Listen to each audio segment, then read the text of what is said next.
Silakan duduk Bapak Saudara. Wah, shalom. Ya, ini shalomnya kayak masih di dalam kuburan nih kayaknya nih. Masih di dalam goa tempat Yesus terkubur nih kayaknya. Shalom. Belum semua, belum sampai belakang. Shalom. Nah itu baru. Coba colek kiri kanan nih bilang, bangun, bangun. Ayo bangun. Lemes banget kayaknya nih ya. Puji Tuhan. Tante Daniel udah ketawa-ketawa ya. Apa kabar hari ini Bapak Saudara? Luar biasa ya. Wah, saya lihat muka-mukanya sungguh ceria sekali. Coba kalau ada yang cemberut-cemberut mukanya dicubit aja dulu ya. Bapak Saudara, saya mau mulai dengan mengucapkan selamat hari Paskah. Dia bangkit. Amin. Juru selamat kita bangkit. Amin. Wow. Saya pelajari Bapak Saudara ya, waktu saya sedang menyiapkan apa yang harus saya sampaikan hari ini, saya pelajari momen Paskah itu momen yang luar biasa sekali loh. Luar biasa sekali lagi. Luar biasa sekali. Kemarin kita sudah berbicara kenapa Jumat Agung dikatakan Good Friday? Simple. Karena hari itu kita menerima good news. Bahwa satu pribadi yang begitu sayang sama kita.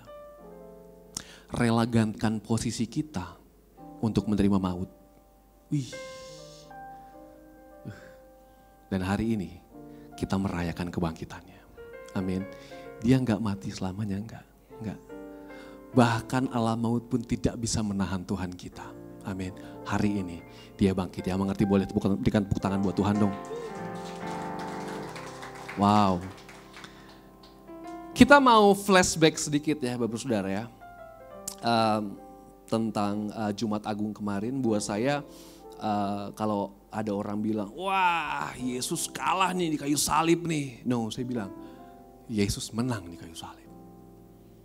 Dia menang atas ketakutannya, dia menang atas kedagingannya, dia menang atas semua itu. Orang di luar sana yang gak ngerti ya pasti bilangnya, ya kok kalah sih, katanya Tuhan kok mati sih. Tapi kita di sini yang sudah diperbaharui akal budi kita, diperbaharui roh kita, kita mengerti bahwa itu bukan kekalahan. Itu adalah sebuah kemenangan. Amin. Ya, Bapak Saudara ya. Boleh dibuka PowerPoint saya. Dia bangkit. Saya akan menyampaikan makna kebangkitan dari Yesus. Ya, next sekali lagi. Ini yang tadi saya bilang bahwa Jumat Agung itu Yesus menang, bukan kalah. Yesus menang, bukan kalah. Next. Satu hal yang buat saya pribadi tidak menyenangkan untuk merayakan Paskah kalau saya harus menonton film ini lagi dan lagi. Dan kita tidak bisa pungkiri setiap tahun selalu ada minimal cuplikan-cuplikan dari film ini. Amin. Siapa yang suka menonton film ini? Luar biasa ya. Kalau saya boleh jujur ini bukan film kesukaan saya ya. Karena sebegitu kerasnya film ini ya, Bapak Saudara ya. The Passion of the Christ. Kemarin saya udah bilang, kadar kekejaman film ini saya yakin sudah diturunkan. Mengingat harus melewati lembaga sensor dan dikonsumsi oleh semua lapisan usia.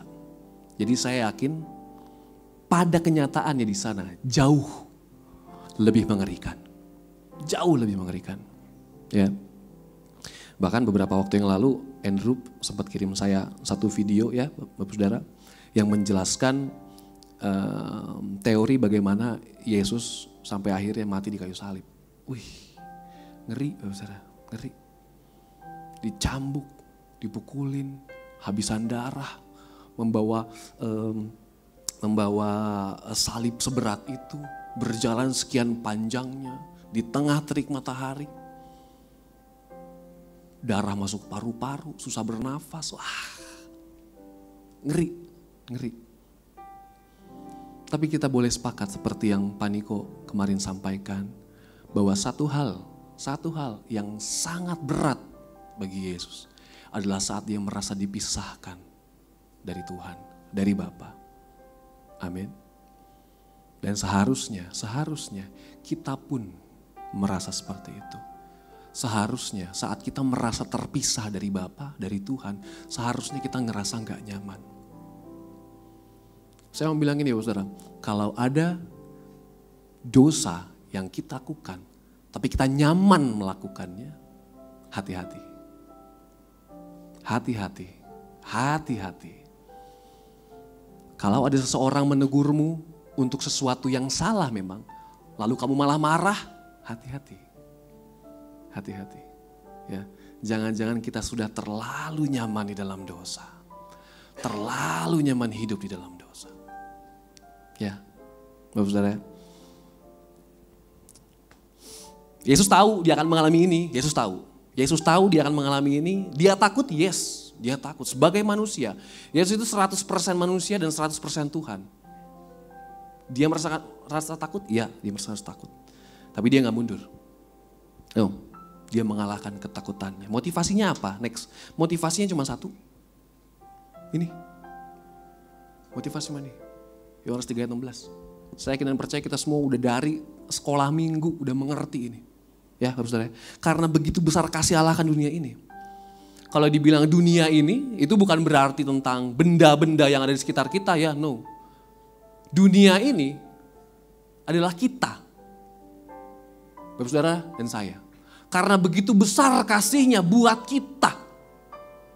Amin. Sehingga ia telah mengaruniakan anaknya yang tunggal. Supaya setiap orang yang percaya kepadanya tidak binasa. Melainkan beroleh hidup yang kekal. Wah. Jadi karena kasihnya dia sampai merelakan, mengaruniakan. Mengaruniakan itu terlalu sopan buat saya bahasanya. Mengorbankan anaknya tunggal untuk mati. Ya, tujuannya apa? Ya, tujuannya Yesus tebus dosa kita bukan supaya kita hidup seenaknya, bukan. Tapi supaya kita hidup sesuai apa yang semestinya. Sekali lagi, Saudara. Dan ini banyak sekali nih, zaman sekarang, saat-saat ini ya, di akhir zaman ini banyak sekali yang mengatakan gini, saya sudah ditebus, jadi saya bebas melakukan apapun. No. Saya sudah ditebus, jadi saya bebas mabok-mabokan, saya bebas narkoba, saya bebas segala macam. No, enggak. Tapi Yesus tebus kita supaya kita hidup semestinya. Semestinya itu seperti apa? Boleh next. Ya, semestinya lah ini. Di Kejadian 3 ayat 8. Bapak Saudara, kita tarik mundur ya. Tarik mundur jauh. Semestinya seperti apa? Kita hidup dengan Tuhan itu semestinya seperti apa? Di Kejadian 3 ayat 8 dikatakan gini. Ketika mereka mendengar bunyi langkah Tuhan. Saat Adam dan Hawa sudah memakan buah yang Tuhan larang. Ya, terbukalah mata mereka, lalu mereka merasa malu, lalu mereka bersembunyi. Ya, ketika mereka mendengar bunyi langkah Tuhan Allah yang berjalan-jalan dalam taman itu pada waktu hari sejuk, bersembunyilah manusia dan istrinya itu terhadap Tuhan Allah di antara pohon-pohonan dalam taman. Ya, Bapak Saudara ya. Jadi waktu mereka bikin salah, mereka tahu mereka bikin salah, mereka sembunyi. Dan yang terjadi sesuatu yang tidak menyenangkan. Saya bilang ini Bapak Saudara, buat siapapun di antara kita. Kalau kita bikin salah, jangan lari. Jangan sembunyi. Minta maaf. Bertobat. Komitmen gak ulangi lagi. Jangan pernah sembunyi. Di tempat ini banyak keluarga-keluarga muda. Saya mau bilang, kehidupan pernikahan di awal-awal pernikahan itu, saya yakin dan percaya adalah masa-masa yang paling indah, amin. Wah berat sekali suaranya. Waduh yang di belakang udah ya, saya coba ulangi sekali lagi deh. Hari-hari awal pernikahan atau tahun-tahun awal pernikahan itu adalah masa-masa yang paling pindah, amin. Waduh, yang amin yang udah senior, yang sudah melewati itu semua. Bapak Christian di belakang, amin. Saudara kenapa? Karena di fase ini saya yakin dan percaya kita pasti harus beradaptasi, saling menyesuaikan. Kalau ada yang salah, jangan menutupi kesalahan. Ya. Waktu Adam dan Hawa salah, mereka berusaha menutupi kesalahan mereka dengan daun-daunan. Mereka berusaha menutupi kesalahan mereka. Saya bilang ini, bapak-bapak ya, pulang dari kantor, capek nih badan, ya kan. Istri datang, istri mau ngobrol, "Pak, tahu nggak Pak, tadi ada A, B, C, A, B, C." Suami marah. "Aduh mama cerewet banget sih, papa capek tau." Ya udah, akhirnya istrinya pergi. Malam hari suaminya bilang gini, "Mama sih, papa tuh bukannya gimana. Mama tuh kalau papa jangan cerewet apa segala macam, jangan gitu. Soalnya papa tuh banyak pikiran A, B, C, A, B, C. Gak usah pakai tameng A, B, C, A, B, C di kantor. Gak usah, minta maaf. Ma, minta maaf ya. Tadi papa ngomongnya kasar ya. Langsung aja." Amin Bapak Andrew. Amin. Ya, saudara ya. Kalau ada salah udah minta maaf aja ya. Kita kembali ya, rutinitasnya Allah itu berjalan-jalan dengan Adam dan Hawa. Amin. Sebegitu dekat sampai mereka bisa mendengar bunyi langkah Tuhan Allah. Saya yakin dan percaya kalau saat ini Pak Didi yang di paling belakang ya berjalan, saya nggak bisa mendengar bunyi langkahnya, nggak bisa. Karena kami terlalu jauh. Tapi saat Hizkia berjalan di sini, saya yakin saya bisa mendengar suaranya. Kenapa? Karena kita dekat. Ya. Kematian Yesus di kayu salib mau mengembalikan kehidupan kita seperti itu. Sedekat itu. Semestinya seperti itu. Amin. Tapi kita mengerti karena kuasa dosa, karena dosa akhirnya kita terpisah daripada Tuhan. Ya, dosa membuat manusia dan dunia tidak pernah sama lagi. Ya, tidak seperti yang Tuhan inginkan. Tapi kematiannya, kebangkitannya harusnya menjadi komitmen untuk kembali hidup bergaul dengan Tuhan dan melayani Tuhan. Amin. Yang mengerti katakan amin. Ya, Bapak Saudara ya. Jadi hari ini kita belajar next makna salib. Makna kematian Yesus. Oke. Ini tidak ada di ini saya, satu pribadi yang sangat-sangat mengasihi kita, oleh yang tadi saya sebutkan. Yang rela mati demi kita. Next. Bukan karena kita baik. No. Dia mati di kayu salib bukan karena kita baik. Tapi karena dia yang baik. Amin. Bukan karena kita yang baik. Tapi karena dia yang baik. Saat-saat ini banyak sekali orang bilang seperti ini. Jangan lupa kamu berharga di mata Tuhan sehingga dia naik kayu salib menebus dosamu. Kamu berharga. Yes, benar sekali, gak salah. Tapi ayo mari hari ini belajar, jangan cuma dari sisi kamu berharga. Tapi belajar dari karena dia baik. Kita berharga, yes benar. Tapi jangan sepotong, jangan cuma tentang kita. Bukan cuma tentang kita berharga, tapi karena dia baik. Amin. Waktu kita ngerti ini, harusnya hidup kita berubah. Next. Yes, ini dia. Ya, Bapak Saudara ya. Makna kebangkitan Yesus. Ya. Boleh next. Yang pertama membuktikan bahwa ia adalah Allah yang hidup. Puji Tuhan Bapak Saudara, karena kemurahan dan kebaikan Tuhan, saat ini saya, mungkin beberapa di antara kita ada yang tahu, saya mulai aktif untuk di sosial media. Dan setiap tahun di momen-momen seperti ini selalu ada pertanyaan yang masuk. Dan tanyaannya selalu sama, kok Tuhan mati? Katanya Tuhan mati. Kok Tuhan bisa mati? Ya, saya yakin dan percaya anak-anak muda di tempat ini pun mungkin di sekolah mengalami hal yang sama. Beberapa teman mungkin nanya gitu, Ave, Ica, katanya Tuhan kok mati? Hah? Ya, lalu apa yang kita mau jawabnya apa? Bentar, saya mendadak sakit perut nih. Saya bilang gini Bapak Saudara, yes, Tuhan saya mati, benar. Tapi supaya dia bisa bangkit dan membuktikan bahwa alam maut pun tidak bisa menahan Tuhan saya. Bagaimana cara membuktikan bahwa dia bisa bangkit kalau dia gak pernah mati? Amin. Oleh karena itu dia harus melalui itu semua supaya kita mengerti bahwa dia melampaui segala sesuatu. Ya, Saudara Iba. Boleh, next. Di 1 Korintus 16 ayat 14 dikatakan seperti ini. Tetapi andai kata Kristus tidak dibangkitkan, ini Paulus yang ngomong, maka sia-sialah pemberitaan kami dan sia-sialah juga kepercayaan kamu.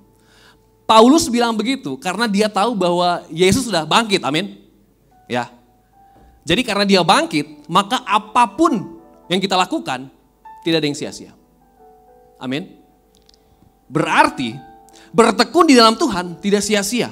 Bertahan di dalam kesesakan tidak sia-sia. Berpengharapan kepada Yesus tidak sia-sia karena dia sudah bangkit. Amin.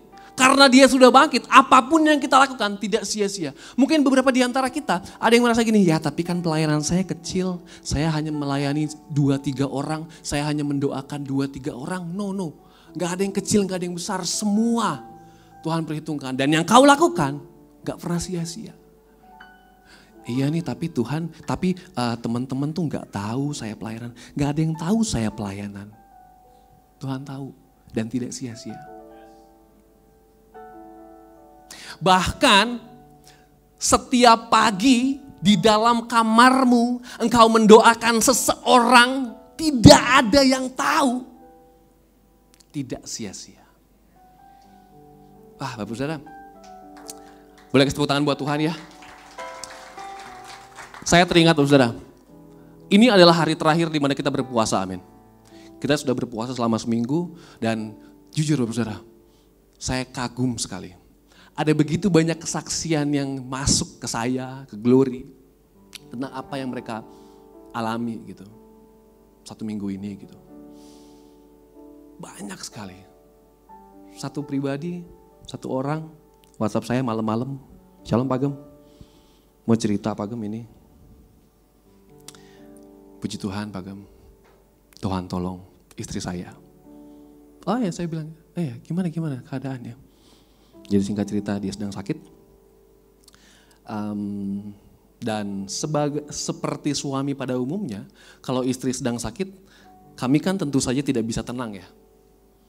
Kita kan pasti langsung khawatir bawaannya, panik, gak bisa tenang. Gak mungkin bisa tidur tenang ya Pak Didia? Iya kan? Gak mungkin. Kami ini pria-pria ini sangat memikirkan sekali loh. Betul Bapak Christian? Ya Saudara ya. Terus dia bilang gini, saya bingung gitu, saya ketakutan. Saya bilang wajar. Tapi Bapak Saudara tahu nggak apa yang dia lakukan? Yang dia lakukan waktu dia lagi bingung, istrinya lagi tindakan di rumah sakit. Yang dia lakukan adalah apa? Dia keluarin handphonenya, lalu dia tulis seperti ini. Ayat Alkitab saat sedang operasi. Saya nggak tahu dia bercanda apa serius ngomong ke saya, tapi saya imani itu adalah sesuatu yang terjadi. Bukankah itu sesuatu hal yang luar biasa? Bahkan di saat seperti itu pun, bahkan mungkin di antara kita ngedengarnya kok kayaknya lucu ya. Ayat Alkitab saat operasi. Tapi apa yang dia temukan di sana menguatkan dia. Ya, apapun yang kita lakukan gak ada yang sia-sia Saudara. Mungkin bagianmu saat ini tidak pernah diperhitungkan orang. Ya saya cuman ini, ya saya cuman itu. Gak ada cuman dalam Tuhan. Gak ada cuman dalam Tuhan, semua sama. Yang melayani di tempat ini sama yang melayani di bangku sana semua sama. Kita semua melayani Tuhan. Boleh kasih tepuk tangan buat Tuhan dong. Oleh karena itu saya selalu gatel gitu kalau ngelihat ya, kalau ada WL lagi tugas ini, wow, Allah bangkit, wow. Tapi saat nggak tugas ada di kursi di depan saya, Allah bangkit, handphone. Baru berdiri sebentar udah duduk. Capek banget kayaknya nih. Sunday service, pelayanan hari Minggu. Kita semua melayani Tuhan. Bukan cuma yang di sini, kita semua melayani Tuhan. Amin. Dan apa yang kita lakukan gak ada yang sia-sia. Gak ada yang sia-sia. Gak ada yang sia-sia. Karena dia bangkit. Ya, Saudara ya. Next. Poin yang kedua. Makna kebangkitannya, membuktikan ucapannya. Ya, Bapak Saudara ya. Di Lukas 9 ayat 22 dikatakan seperti ini. Dan Yesus berkata, Anak manusia harus menanggung banyak penderitaan dan ditolak oleh tua-tua, imam-imam kepala dan ahli-ahli Taurat. Lalu dibunuh dan dibangkitkan pada hari ketiga. Percaya enggak? Percaya enggak ini akan terjadi? Percaya enggak? Karena sudah terjadi. Amin. Jadi saya mau bilang gini, apapun yang tertulis dalam Alkitab, apapun janjinya, pasti terbukti. Dan pasti kita bisa percayai. Amin. Ya, Saudara ya. Tuhan Yesus itu pribadi yang bisa dipercaya. Ya, setiap ucapannya pasti digenapi. Next, oleh karena itu saat tertulis di 1 Petrus 2 ayat 24, oleh bilur-bilurnya kamu telah sembuh, terjadi enggak? Pasti terjadi. Filipi 4 ayat 19, Allahku akan memenuhi segala keperluanmu. Pasti terjadi. Yohanes 10 ayat 10, aku datang supaya mereka mempunyai hidup dan mempunyai dalam segala kelimpahan. Pasti terjadi. Tuhan tuh adil kok. Ya. Dia nggak akan, ya udah yang ini jadi deh, tapi yang itu nggak jadi deh. Nggak kayak gitu. Kita menyembah Tuhan yang punya integritas. Waktu dia bilang A, pasti A. Waktu dia bilang B, pasti B. Bapak Saudara, saya tiba-tiba teringat, ya, ini saya nggak siapkan.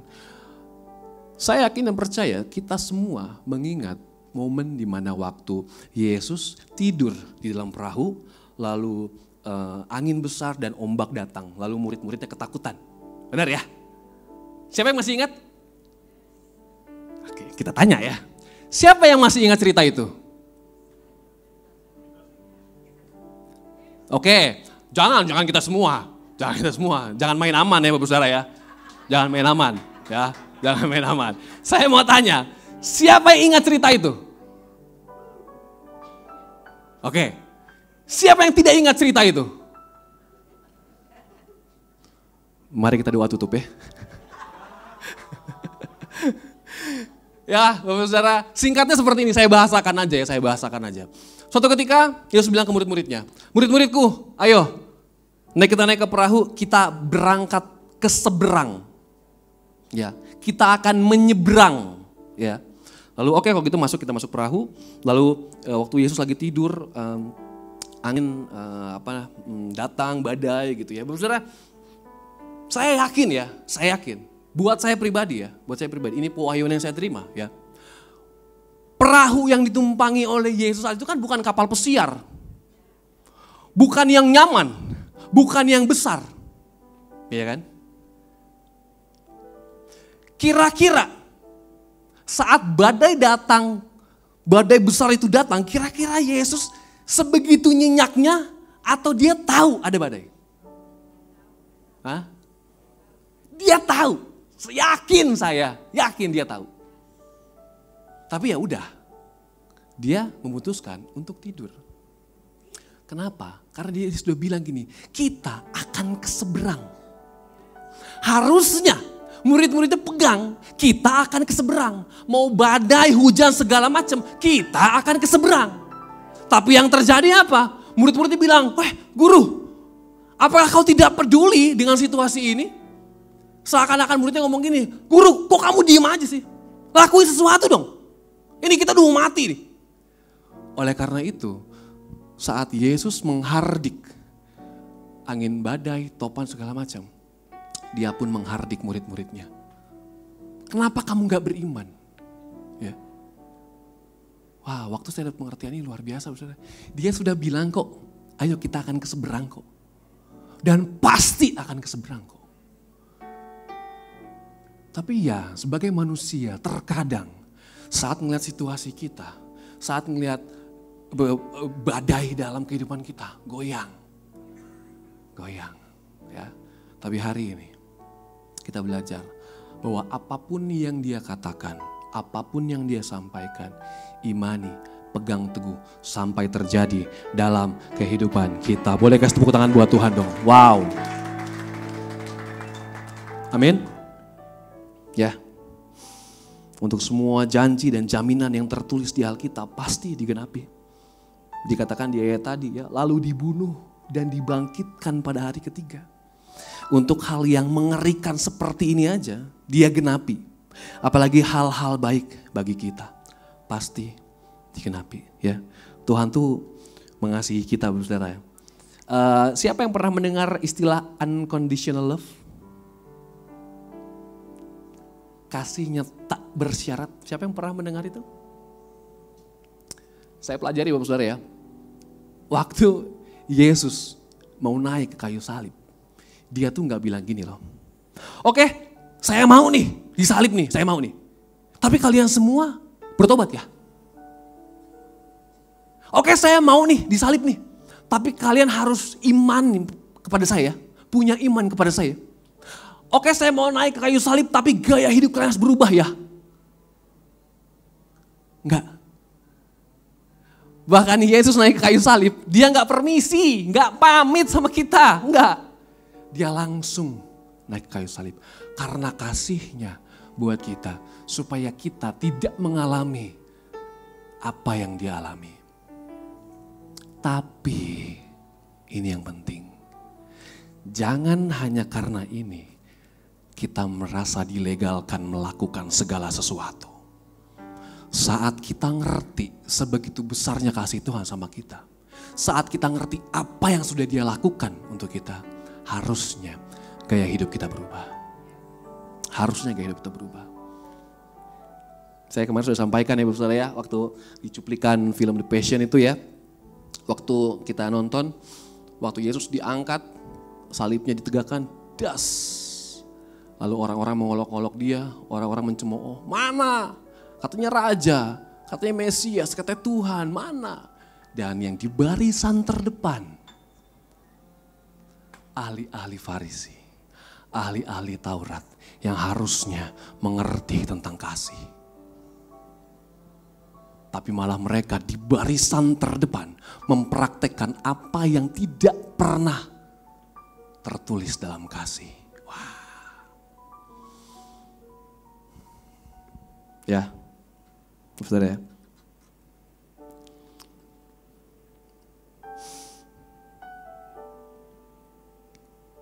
Jadi Tuhan mengasihi kita, ya. Jangan sedikit-sedikit nyalahin Tuhan, ya. Tuhan, kenapa kau izinkan aku sakit? Satu simulasi ya Bapak Saudara ya. Ini lumayan lucu juga. Satu ketika ada video gitu ya, ada satu orang berdoa gitu, Tuhan Yesus, saya mau makan, Tuhan berikan kekuatan, Tuhan sucikan makanan ini, jadikan kesehatan buat saya, daging buat saya, supaya hidup memuliakan nama Engkau. Bagus sekali doanya. Begitu dia amin, yang dimakan apa? Lemak kambing lah, apalah segala macam yang kolesterol tinggi, rendang, gak kira-kira, gak ada batasan, gak ada porsi, masuk semua. Kira-kira nih, waktu ketika sakit, gimana? Tuhan, kenapa kau izinkan, kenapa kau berikan sakit ini kepadaku? Tuhan bilang, kamu makannya gak dijaga, bukan saya yang kasih, kamu yang masukin. Ya kan? Sama halnya dengan kalau ada anak-anak muda di tempat ini ya, yang begadang-begadang, wah tidur sampai jam 4, sampai jam 3, saya dulu seperti itu. Sekarang udah enggak. Tidur jam 3, tidur jam 4, terus tiba-tiba badan ngedrop, terus sakit. Tuhan, kenapa kau berikan sakit ini kepadaku? Wah. Makanya tidur. Ya Bapak Saudara ya, ngerti ya? Poinnya terkadang masalah-masalah kita itu 99,9% itu dari kita. Dari kita itu. Ya. Kita sendiri yang memutuskan untuk itu. Tapi kita harus nyalahin Tuhan. Enggak, saya mau bilang gini, Yesus mati di kayu salib bukan supaya kita hidup sakit-sakitan. Yesus mati di kayu salib bukan supaya kita hidup merana. Enggak. Tapi supaya kita hidup dalam segala kelimpahan. Yang mengerti boleh kasih tepuk tangan buat Tuhan dong. Wow.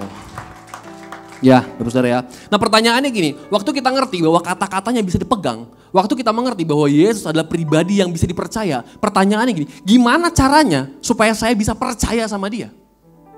Iya dong. Gimana ya caranya supaya saya bisa percaya sama dia? Karena gini, saya kita percaya. Nggak mungkin kita bisa mempercayai seseorang yang kita nggak kenal. Saya percaya kapanpun VOT mau bikin acara, kalau yang pegang cateringnya Tante Hetty, saya yakin dan percaya pasti enak. Oh pasti enak. Tante Hetty gak perlu bilang mau makan apa Fit, saya merem aja di depan pasti udah enak-enak semua. Kenapa? Karena saya kenal. Iya kan? Ya kan?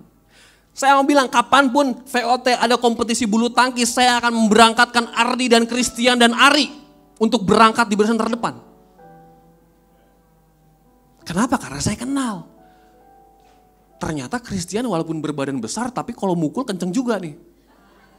Ternyata Ari walaupun badannya besar ternyata kalau mukul kenceng juga nih. Amin. Ternyata Ardi diem-diem gini kalau di lapangan pak.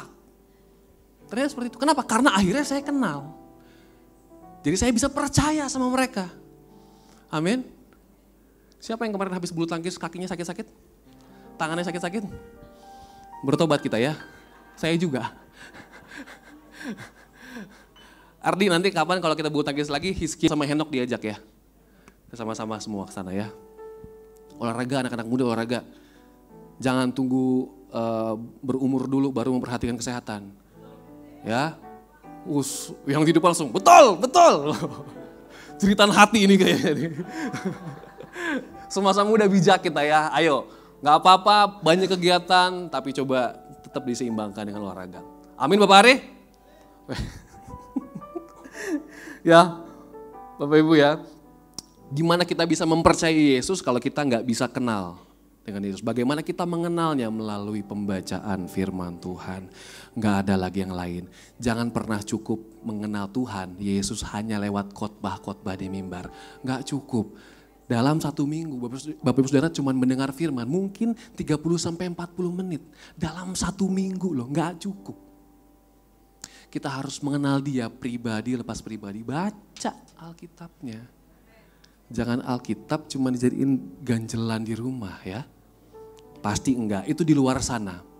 Di Konoha. Ya, ketawanya kenceng banget Lia nih. Oke, next. Yang ketiga, menginspirasi pemberitaan Injil. Ya, siapa yang percaya semua kita dipanggil untuk memberitakan Injil? Nah ini. Siapa yang percaya kita semua dipanggil untuk memberitakan Injil? Wah, sedikit sekali yang yes, yang amin sedikit sekali, berat sekali kayaknya nih, Bapak ya. Boleh, next.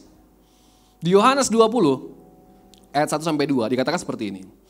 Pada hari pertama minggu itu, pagi-pagi benar ketika hari masih gelap, pergilah Maria Magdalena ke kubur itu dan ia melihat bahwa batu telah diambil dari kubur. Ia berlari-lari mendapatkan Simon Petrus dan murid-murid yang lain yang dikasihi Yesus dan berkata kepada mereka, Tuhan telah diambil orang dari kuburnya dan kami tidak tahu di mana ia diletakkan. Lihat Bapak Saudara, pagi-pagi Maria datang ke kubur Yesus, lalu dilihat batunya sudah dipindahkan. Lalu dia berlari-lari kepada murid-muridnya. Dia bilang, Tuhan gak ada. Yesus gak ada. Dia berlari-lari menyampaikan itu. Saat itu Maria gak tahu bahwa Yesus sudah bangkit. Tapi saat ini kita tahu gak bahwa Yesus sudah bangkit? Waktu kita tahu bahwa dia sudah bangkit, harusnya kita pun sama dengan dia berlari-lari. Bersemangat untuk memberitakan tentang ini. Memberitakan bahwa kuburnya telah kosong. Waktu Maria bilang, kuburnya sudah kosong nih. Yesus gak ada nih. Saat ini harusnya kita bilang, kuburnya sudah kosong nih. Yesus gak ada nih. Karena dia sudah bangkit. Amin. Karena kita mengerti bahwa dia sudah bangkit. Harusnya itu memacu kita, memotivasi kita untuk terus memberitakan Injil. Dalam ucapan syukur. Wow. Kita berterima kasih untuk apa yang dia lakukan. Harusnya itu memberikan kita semangat untuk berlari-lari. Memberitakan Injil. Saya sepakat. Gak semua dipanggil untuk memberitakan Injil dari mimbar gereja. Saya sepakat. Ya. Saya yakin dan percaya kita semua punya areanya masing-masing. Oleh karena itu di Amanat Agung dikatakan, pergilah. Jadikanlah semua bangsa muridku. Tidak pernah ditulis, pergilah ke mimbar gereja jadikanlah semua bangsa muridku. No, pergilah. Pergi kemana? Pergi ke tempat pekerjaanmu, pergi ke tempat studimu, pergi ke keluargamu, pergi kemanapun engkau tempatkan kita. Jadikanlah semua murid di sana. Amin. Saya kemarin ngobrol sama Ari ya. Ari bilang, waduh Pak David nih ya, pengen satu gereja jadi pendeta semua kayaknya. Saya bilang, oh kalau bisa kenapa enggak? Ya, kalau bisa kenapa enggak? Tapi saya yakin, semua kita pun punya areanya. Ya, Bapak Saudara ya. Saya selalu mendorong contoh, saya selalu mendorong Andrew. Kenapa saya selalu mendorong dia? Karena saya tahu ada perjalanan dalam hidupnya yang bisa memberkati orang lain. Itulah kenapa saya dorong terus, ayo. Ya, mungkin dari luar tuh kesannya kayak, ya ampun Kak David tega banget yang jorok-jorokin orang mulu, cemplungin orang mulu. Tapi saya mau bilang gini, saudara. Saya boleh jujur, saat akhirnya Andrew mau belajar masuk ke sana, membagikan kebenaran firman Tuhan di tempat ini, saya pun mendapatkan kesaksian luar biasa dari dia. Wow, selama ini mungkin dia merasa kayaknya gak bisa nih, pada kenyataannya bisa. Amin. Jadi siapapun, kita semua punya bagian untuk memberitakan Injil kebenaran. Ya, saudara ya. Saya mau bilang bahwa batu, ini saya pelajari ya, saudara ya. Batu itu adalah sesuatu yang menghalangi kebangkitan. Batu itu adalah sesuatu yang menghalangi yang di dalam untuk bergerak. Tapi bahkan batu pun tidak bisa menahan Yesus. Tidak bisa menahan Tuhan kita. Oleh karena itu saat Tuhan bilang, kamu akan mendapatkan A, B, C. Jangan lihat batunya. Batunya pasti akan bergerak. Pasti akan disingkirkan. Pasti akan jauh daripada jalanmu. Kenapa? Karena kita percaya perkataannya pasti terjadi. Boleh kasih tepuk tangan buat Tuhan dong. Wow. Saat ini apapun janji Tuhan yang kita terima, pegang. Beberapa di antara kita ngomong gini, tapi saya gak pernah terima janji Tuhan. Baca Alkitab. Di situ tertulis janji Tuhan. Amin. Jangan pernah bilang, oh, tapi saya gak pernah terima janji Tuhan. Pas saya ke rumahnya Alkitabnya udah berdebu sekali. Ya gimana mau terima, gak pernah baca, gak pernah ngerti. Amin. Itu saudara ya. Dan saya mau bilang ya, apapun tempat ini, kalau kita masih duduk di ruangan ini bersama, saya selalu bilang ini, berarti tugas kita belum selesai. Berarti masih ada sesuatu yang luar biasa yang harus kita lakukan. Berarti masih ada sesuatu yang luar biasa yang akan Tuhan lakukan bagi kita dan melalui kehidupan kita. Yang percaya katakan amin. Wow, luar biasa. Saya boleh panggil tim puji penyembah, Bapak Saudara. Hari ini kita belajar ya tentang makna kebangkitan Yesus ya. Yang pertama, membuktikan dia Allah yang hidup. Dia Allah yang hidup. Dia Allah yang menang. Itulah kenapa kita dikatakan kita lebih daripada pemenang. Kita gak ikut berperang dengan Yesus. Kita gak ikut pikul salibnya saat itu. Tapi saat ini kita menerima kemenangannya. Dikatakan lebih dari pemenang. Yang kedua, makna kebangkitan Yesus kita mengerti bahwa dia membuktikan ucapannya. Bahwa dia adalah Tuhan yang bisa dipercaya. Ya Bapak Saudara ya. Yang ketiga adalah menginspirasi pemberitaan Injil. Ayo bergerak yuk. Mungkin beberapa di antara kita ada yang saat ini ngerasa kayaknya hidup saya emang cuma segini aja sih. Tujuan saya hidup cuma saya buat kerja, menikah, punya anak, bertemu dengan Bapak. Enggak kayak gitu. Ada sesuatu yang luar biasa yang menjadi tugas kita. Kalau saya bilang menjadi tugas kita, berarti semua di tempat ini. Semua di tempat ini. Jangan bilang lagi, aduh kayaknya saya udah terlalu tua. No. Jangan bilang lagi, kayaknya saya terlalu muda. No. Kalau yang terlalu tua ngerasa saya terlalu tua, yang terlalu muda ngerasa saya terlalu muda, terus siapa yang bergerak? Ya, semua bersama-sama ambil bagian. Mungkin areanya berbeda-beda, gak apa-apa. Tuhan kasih karunia kita berbeda-beda, gak apa-apa. Tapi semua dipakai untuk kemuliaan nama Tuhan. Boleh kasih tepuk tangan buat Tuhan dong, saudara. Wow. Yuk tundukkan kepala kita mau berdoa. Bapak Tuhan, Engkau sungguh baik Tuhan. Biar di momen Paskah ini kami mengerti kasih yang luar biasa. Kasih yang tak bersyarat Tuhan Yesus. Yang telah Kau curahkan bagi kami. Hamba berdoa Tuhan saat ini Tuhan Yesus. Hamba berdoa Tuhan Yesus. Biar pesan ini Tuhan Yesus masuk pada setiap kami. Roh Kudus bekerja sebebas-bebasnya. Ingatkan kami menjadi pelaku firman Tuhan. Gak cuma menjadi pendengar. Gak cuma hanya puas sampai kami dengar. Tapi biarkan itu Tuhan Yesus menjadi kehidupan kami. Kami berdoa Tuhan Yesus. Dan mengucapkan terima kasih karena kami mengerti bahwa kematian dan kebangkitan-Mu memberikan kami kesempatan untuk memiliki hidup yang baru. Kamu yakin dan percaya Tuhan Yesus, Engkau tidak pernah melihat lagi masa lalu kami. Engkau tidak pernah melihat lagi pelanggaran dan dosa-dosa kami di masa lalu. Saat ini Tuhan Yesus, kami mau berkomitmen untuk memasuki hidup yang baru. Kami mau memiliki segala sesuatu yang baru. Kami mau tinggalkan semua kehidupan lama kami. Kami mau tinggalkan semua dosa-dosa pelanggaran kami yang membuat kami jauh daripada Tuhan.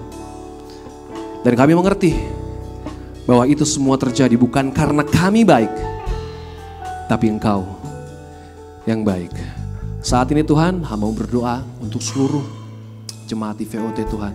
Hamba mau berdoa biar tahun ini Tuhan Yesus, kami keluar, kami bangkit menjadi terang, menjadi berkat dimanapun Engkau tempatkan kami. Sekali lagi Tuhan Yesus, terima kasih untuk karya salib-Mu. Terima kasih untuk kesempatan baru yang Kau berikan bagi kami. Kami mau responi dengan luar biasa. Di dalam nama Tuhan Yesus kami telah berdoa dan mengucap syukur. Yang percaya sama-sama katakan amin. Boleh kasih tepuk tangan buat Tuhan Bapak Saudara. Selamat Paskah, Tuhan Yesus memberkati.